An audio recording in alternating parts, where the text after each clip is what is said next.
Hi, this is John from Sharp Mountain Games, and today we want to talk about not only where game masters can get ideas, but even more importantly, well, how do you adapt those ideas and adjust them to something you can actually use at the table?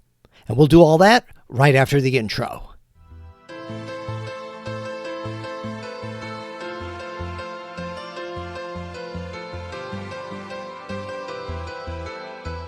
First of all, I just want to thank everyone who watched and commented on my solo role-playing gaming demonstration video.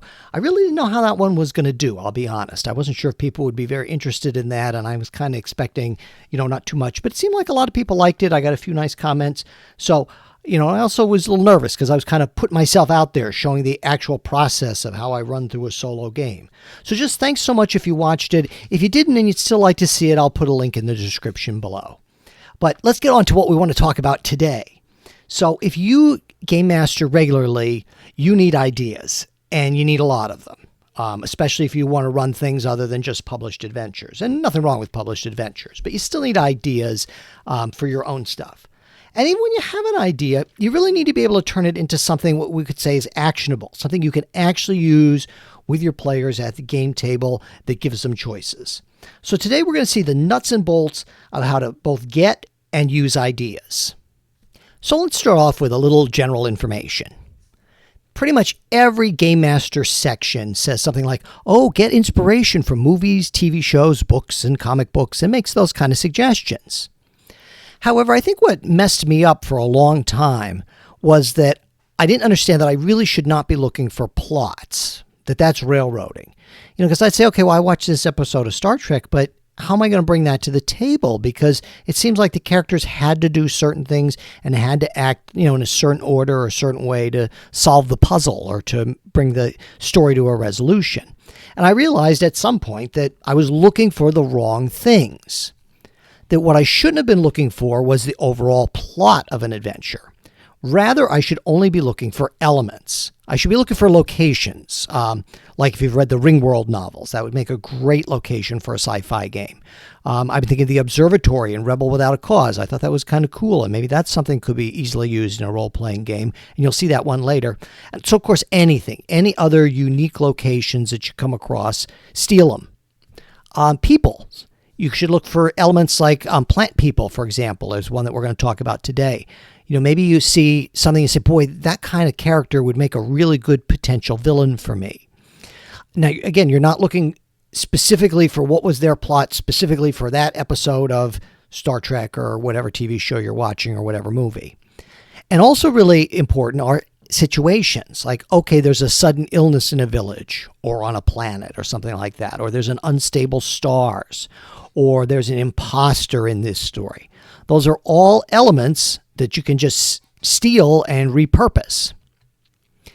But I think it's also important. One thing is when you're getting ideas from a TV show, a book, a movie, comic, whatever, is we have to always be thinking, or I have to always be thinking, is that do we provide choices? The players have to have choices, that the story can't go in a certain way. Now, that doesn't mean a story can't be linear. If you're running a one-shot or something, certain genres, it can be a linear story where, this scene's probably going to come before that scene, allowing for a little variation. But it can't be a railroad where they have to do this and then they have to do that and then they're expected to do this. I've even read published adventures that read like this. After they defeat the dragon, they're going to go on and do this. Well, what about if they don't defeat the dragon? There should be some off-ramps too for that railroad. So other choices might be, well, who do they help or not? Just because you set up a situation with somebody in distress doesn't mean they'll choose to help. And they kind of need to have that choice. Otherwise, it's not really real. Maybe different avenues. So maybe there are some branch points you want to allow. We have to allow for choices. And also another thing that's going to happen is, do the dice cooperate? I might like the story to go exactly like the Trouble with Tribbles episode of Star Trek, but the dice may not cooperate, and we just have to keep that in mind, and that's just all part of the game. So let's take a look at a few examples. And the first one I'm going to look at is for a science fiction game.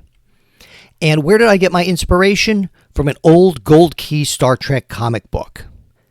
Now, you might say, well, I'm not running Star Trek. Fine. You could easily adapt this to other science fiction games. In the story, of course, they visit an alien species on another planet. So instead of being ordered there by the Federation, if you're playing Traveler, maybe it was a corporation that hired them to open up trade with this species. Or if you're playing Star Wars, maybe they want to try to put a base on some uninhabited part of this planet. Something like that.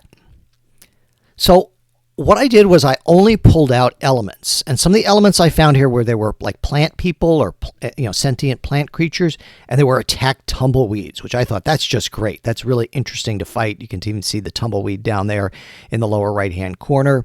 And then from another comic book, I got the idea of, well, there's this secret facility here. So I have all these elements, but I'm not trying to exactly follow the plot of the comic book because that's going to get too railroady, and I'm going to try to be forcing them into taking this path over that path, and I don't want to do that. So I just had the bare bones here. So in the elements, okay, they come, and they visit these plant people, and they're sickly. Now, why are they sickly? They think it's being caused by another, kind of a rival tribe or a rival village of plant people. So now the party has to travel there. That's where they get attacked by the attacked tumbleweeds. And what they find is there's a secret facility there, maybe left by the Romulans or somebody. And these other plant people consider it a holy site and have accidentally, activated something inside that's causing the sickness. So you might say, well, that sounds kind of railroady. You just said it's got to happen in 1, 2, 3, 4. Well, it might be a linear plot, but there's still choices involved here. So the choices are, do they help this village medically? Do they use their limited medical supplies to help them? If you're playing Star Trek, does this have anything to do with the Prime Directive, or has contact already been made with the planet? So there's some choices in there. How will they deal once they get to the neighboring village? Will they try and come in disguise and talk to them? Will they try to sneak in? And they find out that the secret facility is considered a holy site. So this gets into some other Prime Directive or some other issues, even if you're not playing Star Trek. Do you desecrate their holy site or do they sneak in? So there's some choices here about how they approach and try to problem solve. And then how do they deal with the computers inside? Do they blow them up? Do they try to deactivate them? Do they try to learn something from it? Or maybe even take the computers at the end, the technology? So there are some choices. And how do you get out of the deal? Do you just beam out, or do you try and change the society? So from just a few elements from these ideas, just from a comic book or two, easily I've got a whole evening here. Easily I've got a 2 to 3 hour session without a doubt. Now let's take a look at superheroes. And for those of you fantasy fans, just hold your horses. We're going to get to it. And you can see I have a public domain comic book, The Eagle and Buddy. No, that's not ripped off from Batman and Robin. So where I got it from was a Superboy comic book. And in the Superboy comic book, there was a parade or something to honor Superboy. However, there was an imposter who was going around town and doing bad things and trying to ruin Superboy's name. I think it was another survivor from Krypton. So all I pulled from this was the elements. Okay, there's going to be an imposter of some sort. There's going to be, the local sheriff or the police chief. And I always liked the Superboy comic books from the parents. So I wanted to weave that in somehow, that there's this couple in town that maybe they want to talk to. I took the idea of the parade, which I believe was in the comic book, and observatory. That wasn't in the comic book, but I was thinking, I really like that. I think it's the Griffin or Griffith's Observatory from Rebel Without a Cause, and I kind of wanted to weave that in. I also thought maybe it was kind of funny that this tiny little Midwest small town would have its own observatory. So it sounds like I've got elements, and how do I pull that into a plot? So to pull it into a plot and to have choices is really important. So what we're going to have is this parade in the Superboy analog. I wouldn't use Superboy, but in honor of this young teen superhero. And then several of these young teen superheroes, these imposters, show up and cause some havoc. So now the superheroes have to decide, do they attack the imposter robots? Do they try to draw them away from the crowd? Do they try to subdue them peacefully? Do they pull their punches? Are they going to try and save these robots for questioning or for examination? Or are they just going to vaporize them? Now here, I think also the third point is where we really get into some big choices. How do you find the villain? How do you find out who's behind all this? Do you talk with the parents? Do you talk with the sheriff? Do you do an investigation? Do you try to set up a trap, put something out that would be very enticing for the villain to try to come and take? And then how do you approach the villain's lair and how do you deal with him at the end? And of course, you get into superhero questions. Generally superheroes don't kill or try to fight to subdue rather than to kill. So the Superboy comic book gave me kind of a structure or some basic elements, but then I could expand on it really without too much trouble. And again, I've easily got, I'd say, a 2 to 3 hour session here for a superhero game like Marvel Superheroes or whatever game you like to play. And you might say, but I play fantasy. I play D&D or I play Dragonbane or something like that. Let's see if we can take the exact same elements and make them into a fantasy game. And hint, hint, you can.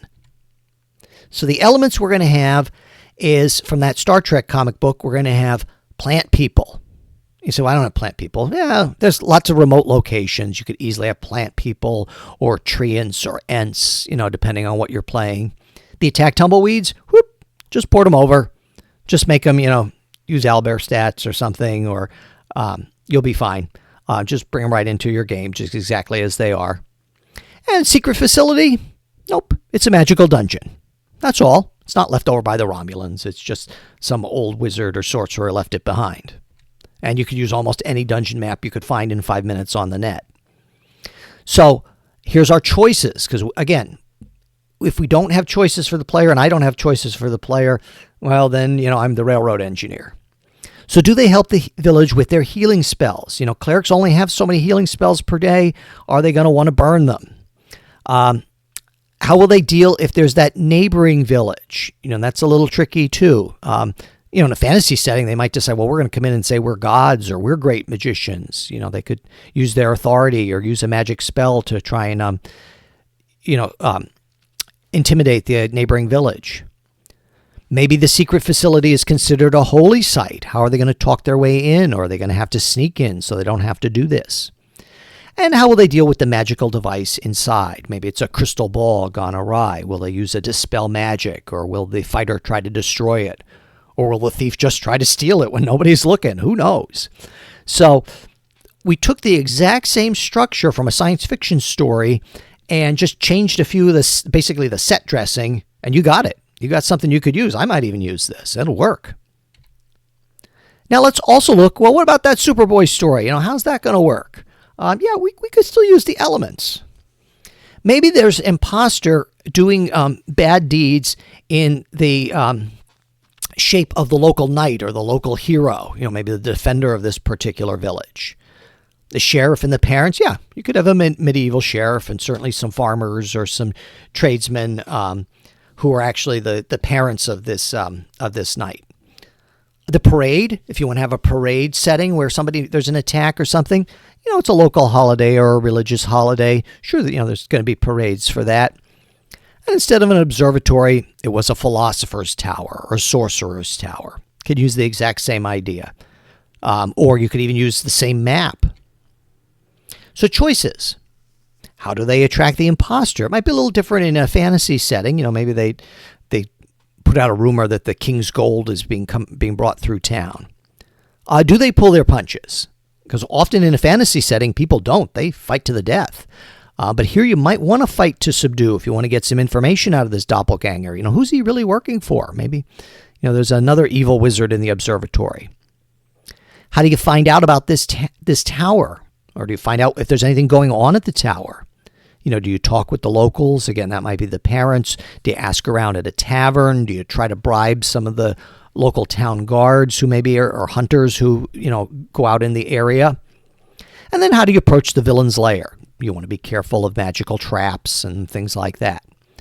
So here we get Superboy, which seems really silly and, it's kind of nostalgic. I enjoy it once in a while.